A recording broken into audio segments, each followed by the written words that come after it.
A crazy, bad, dumb, dumb, crazy, bad idea. I'm standing in the middle of the school oval. I'm trembling. I'm covered in sweat, and I am crazy to be doing this. No, in fact, I'd be crazy not to do it. This sort of opportunity doesn't present itself every day. Besides, it's a perfect morning for flying. The sky is clear and it's not too windy. Mr. Pickett, Danny's dad, is running this year's school fair. It's on today. Danny and I have been here since 6 a.m. helping him set up. For the last hour, we've been filling balloons with helium. We're going to put them on the school fence in the front gates. We've also got some weather balloons that were donated by the local army disposal store. We've painted a letter on each one, put them together, and they spell fair. Mr. Pickett's idea is to attach them to 4 really long pieces of rope and float them high above the school to let people know the fair is on. Which is what's going to happen. Eventually. But first I'm going to take them for a little joy flight. Danny and I have tied 2 enormous bunches of party balloons to the front straps of my backpack, and the 4 giant weather balloons to the back of it. The balloons are tugging on my backpack, pulling me upwards. My toes are just touching the ground. The only thing keeping me from floating off is that Danny is holding on tightly to my arm and the rope around my waist. Okay, I say to Danny, let the rope out about 10 metres and then haul me back in. You got that? Are you sure you really want to do this? He says. I don't think it's a good idea. Are you kidding? I say. Of course it's a good idea. It's a great idea. It's a brilliant idea. It's perfectly safe. Just don't let go of the rope. Danny shakes his head. I won't let go. You can count on me. I'm not leaving anything to chance, though. That's why I'm holding a long, sharp stick, just in case. If Danny does let go, then all I have to do is burst a couple of balloons and I'll descend slowly and safely. Come on, Danny, I say, before your dad gets back. He said he'd only be half an hour. We don't have much time. Are you ready? Says Danny. Roger. Roger, says Danny, looking around. Who's Roger? Nobody. It's just what pilots say. It means yes. Oh yeah? Says Danny. I forgot, I'm just a bit nervous. If Dad finds out, he's gonna kill us. Come on, Dan. Your dad will never know. I'm just gonna go straight up and straight down. Danny nods. All right, Roger, he says. Have fun. My backpack pulls even harder against my chest, and I quickly start floating upwards. I can't believe it. It's working. I've always wanted to fly, and now I can. I flap my arms and call down to Danny. Look at me, I say. I'm flying. Go, Roger, yells Danny. Stop calling me Roger, you idiot, I yell. Roger, Roger, yells Danny. I shake my head. I can't believe I'm trusting this moron with my life. I look around me. It's a great view. I can see forever. The neighbourhood is laid out below me like a little toy village. And there's my house. Wow. I wish I could stay up here all day, but it's too cold and the wind is getting much stronger this far up. I should have worn a jumper. Danny, I yell. That's enough. Bring me down. He looks pretty small from up here, like a little boy flying a kite. He waves back, then he starts letting out the rope to make me go higher. He obviously can't hear me. No, Danny, I scream. Not higher, lower. I point towards the ground. He points at me and points back to the ground and shrugs. I nod wildly. Yes, Danny! Down! He starts trying to pull me in, but he seems to be having trouble. The wind is really strong up here and I'm starting to drift towards the edge of the oval. Danny is leaning back, straining on the rope, but it's no use. He's not pulling me down. I'm pulling him along. Uh-oh. This is not fun anymore, and the wind seems to be getting stronger. Come on, Danny! You can do it! But he can't hear me, and he can't do it either. He is being dragged to the edge of the oval where it slopes steeply away to the fence. He takes 2 giant steps, trips, and tumbles down the bank. I feel myself whoosh high and fast into the air. Danny has let go of the rope. I can see him lying at the bottom of the bank, holding his leg. He's getting smaller and smaller and smaller. I'm floating away! What am I going to do? How am I going to get down? What if I just keep going up and up and up until I end up in space? This was a bad idea. A dumb idea. A crazy idea. A bad, dumb, crazy idea. A crazy, bad, dumb, crazy, bad idea. And I've only got myself to blame, which makes it even worse. I hate that. Hang on, the stick! I forgot about my stick! I don't have to worry about a thing. All I have to do is burst a couple of balloons and I'll go down instead of up. Mr. Pickett won't be happy about me bursting the balloons, but at least I won't just disappear and never be seen of again, which will make me happy. I raise the stick as high above my head as I can. I try to poke a hole in the F balloon, but it just bobs away. The skin is tougher than I thought. I jab the A balloon. It bobs away as well. I try some of the party balloons, but it's no use. There's nothing to push against. This stick was another bad, dumb, crazy idea. I poke a few more times, but my neck's starting to get really sore from looking up at the balloons. I give up and turn around. Oh no, in front of me is the scariest thing I've ever seen. High voltage power lines. There must be at least 50 of them, stretching out in front of me like a gigantic horizontal spider web, and I'm heading straight towards them. If I don't do something fast, I'm gonna hit the lines and fry like a mosquito in a mosquito zapper. I have to get rid of some of these balloons. I can't pop them, but maybe I can untie them. I pull at the knots tying the party balloons to my backpack, but I can't get them undone. They're too tight. It'll take me ages to get them untied. Time I don't have. Maybe I should just take the backpack off and let myself fall to the ground. But that would kill me. But so will the wires. What to do? Fry or splatter? Splatter or fry? Actually, I'd rather die of old age. My only hope of that, though, is to go over the power lines. But how? How do I get myself higher? I know I could jettison some stuff. The more I get rid of, the higher I'll go. I'll start with this stupid stick. It was no help at all. I drop it. It falls through the air like a spear. Luckily, there's nothing but grass and trees underneath me. What else could I get rid of? I look at my shoes. The soles alone must weigh at least 2 kilograms. They're brand new, but they're going to have to go. I raise my feet up and untie my laces and pull off my shoes. My socks as well. They go sailing downwards. But I'm still not high enough. I need to get rid of more. I untie the rope from around my waist and let go. I search through my pockets of my jeans and pull out everything I've got. A used Band-Aid, a half-eaten Jaffa, a chewing gum wrapper, a dead cockroach. At least I think it was dead. My wallet, it's got $10 in it. I saved it to spend at the fair. But I have to let it go. It kills me to drop all this stuff, but it will really kill me to keep it. I rummage deep down in my shirt pockets. I pull out a photograph of Lisa Macney. No, not that. Anything but that. I cut it out of our school magazine. It's not a very good picture because it only captures her side on. Well, more like the back of her head, most of which is covered by the back of someone else's head. But I know it's her, and it's all I have. I can't throw it away. I look at the power lines. I've made a lot of progress, a lot of very good progress. I'm a fair bit higher than I was, but still not high enough. I need to lose something else, but I haven't got anything else. Except my pants, that is. I watch as my jeans drop towards the ground. I hate to see them go. They're my favourite pair, and it's freezing up here. If I don't fry on the wires, I'll probably die of exposure. The wire's getting closer, but unless I get a bit higher, I'm not going to clear them.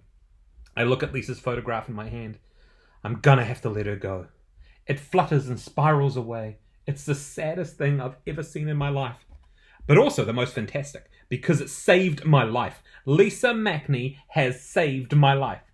I lift my legs, curl my toes, and clear the power lines with less than a centimetre to spare. I hear the deadly hum of the electricity as I skim over the top. If this hadn't been such a crazy, bad, dumb, crazy, bad idea in the first place, I would have been very proud of myself. I take a few deep breaths and try to relax, but not for long, because now I've got a new problem. Well, an old problem actually, but it's getting worse. I've got goosebumps all over my legs, and my toes are turning purple. And I'm still no closer to the ground. How am I going to get down and back to the school before Mr. Pickett does?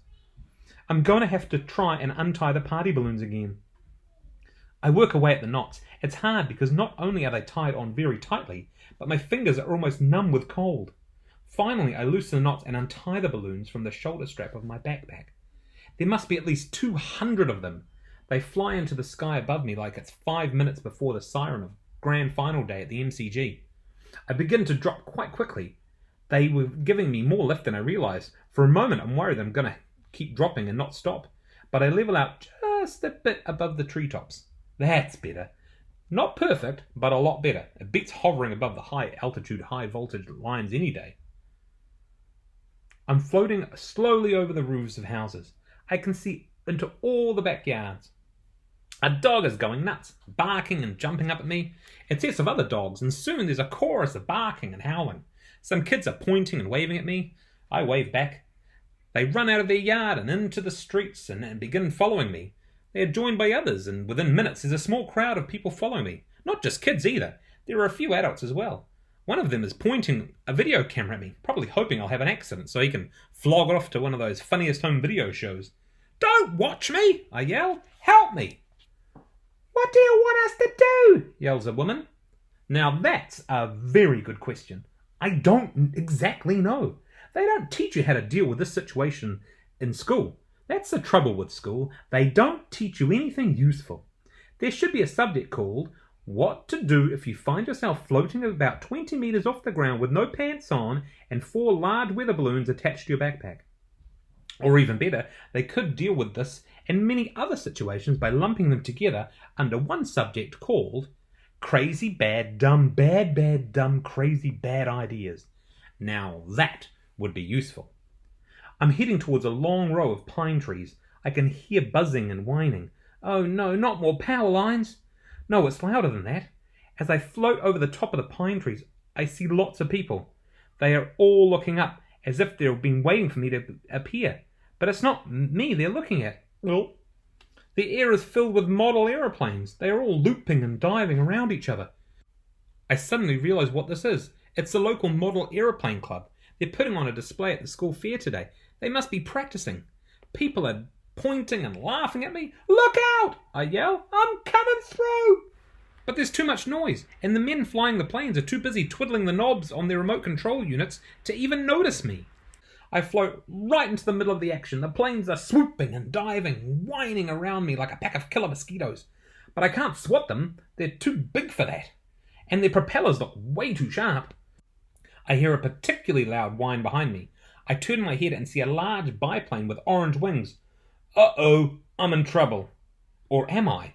This could be just what I need to get me away from here and back to school. I might even beat Danny's dad. I watch as the plane flies closer and closer. I flex my fingers and wait for my chance. I'm going to get one shot at this. As it passes me, I shoot my hand out and grab onto its tail. It starts pulling me away at a higher speed. I can feel the wind from the propeller on my face. I carefully turn the plane towards the right. I fly around in a wide semicircle and head back towards the school. I hear yelling, "Hey, you little thief! Let go of my plane!" calls a man in a red cap. "I'm not stealing it," I yell. "I'm just borrowing it. I'll bring it back, I promise." But he obviously doesn't believe me. He is furiously working away at his controls, and I feel the plane start to turn back again. "Oh, no you don't," I say. I reach over and pull the aerial out of the back of the cockpit of the plane. Now I'm in control. I turn the plane towards the school and travel back the way I came. Over the houses, over the yards. It's the same as before, except now I'm travelling 10 times faster, and this time I go under the power lines instead of over them. I can see the school oval ahead of me. There are a few more people there now than when I left. They're unpacking cars and setting up tables. The jumping castle is being inflated. Imagine one of those filled with helium. Now that is a good idea. You could float really high. There's Danny on the edge of the oval. He's sitting still on the ground, holding his leg. He's looking up, talking to somebody. Who is that? Oh no, it's Mr. Pickett. Rats, I didn't beat him. I'm going to cop it after all. They look up and see me. Danny gets to his feet and waves. I point the plane towards the ground and head towards the cricket pitch. It will make a great landing strip. When I'm a few meters from the pitch, I straighten the plane up and level out. "Grab me!" I yell. Mr. Pickett starts running. He wraps his arms around my leg and pulls me to the ground. Danny limps over and takes the plane out of my hand. He flicks the throttle switch off. "That was so cool," he says. "You're amazing." "Shut up," growls Mr. Pickett. He keeps hold of me while he takes the pack off my back. "What on earth do you think you're doing?" he yells. "Of all the irresponsible, foolhardy stunts to pull." "It's not his fault, Dad," says Danny. "I shouldn't have let go of the rope." "That's beside the point," yells Mr. Pickett. "He should never have been up there in the first place." Danny looks at me and shrugs. It was a good try, and I appreciate it, but Mr. Pickett is on a roll. "You could have been killed," he says, and points to the sky. "These balloons were supposed to be used to advertise the fair. They should be up there by now. Instead, I come back and find that you've taken them for a joy flight. An insanely dangerous one, I might add. I look over Mr. Pickett's shoulder. The small crowd that was following me through the streets is coming through the gates of the school. But it's not a small crowd anymore. It's huge. There are kids, adults, dogs, cars, police, an angry-looking man in a red cap, and even a television news van with a satellite dish on the roof. A cameraman is hanging out the window with his camera pointed at us. They must be transmitting live footage back to their newsroom. Wow, I'm going to be on TV. I'm famous. That's great. But I wish I had some pants on. Mr. Pickett pauses. He's so mad he can't think of what to say next. A little kid comes up behind him and tugs on his jumper. He wheels around and looks down. What do you want? He growls. How much for a ride on the balloons? Says the kid, pointing to my back, which Mr. Pickett is now holding. What? He says. He looks up and notices a crowd. There are people everywhere. Already there's a long queue at the sausage sizzle and the drink stall. Chasing me through the streets has obviously made everyone pretty hungry and thirsty. Business is booming. Mr. Pickett can't be mad at me now. I wish I could say the same for the man in the red cap, though. He snatches his plane off Danny and walks up to me. I want a word with you, he says. Smile, calls a news photographer. The man turns. He smiles for the cameraman. Mr. Pickett puts his arm around my shoulder and smiles too. Remind me to murder you later, he grunts. I grin. Looking at the crowd I've gathered, I can't help thinking that my balloon flight wasn't such a bad idea after all. In fact, it was a good idea. A great idea. A brilliant idea. A good, great, brilliant, great, brilliant, good, great idea.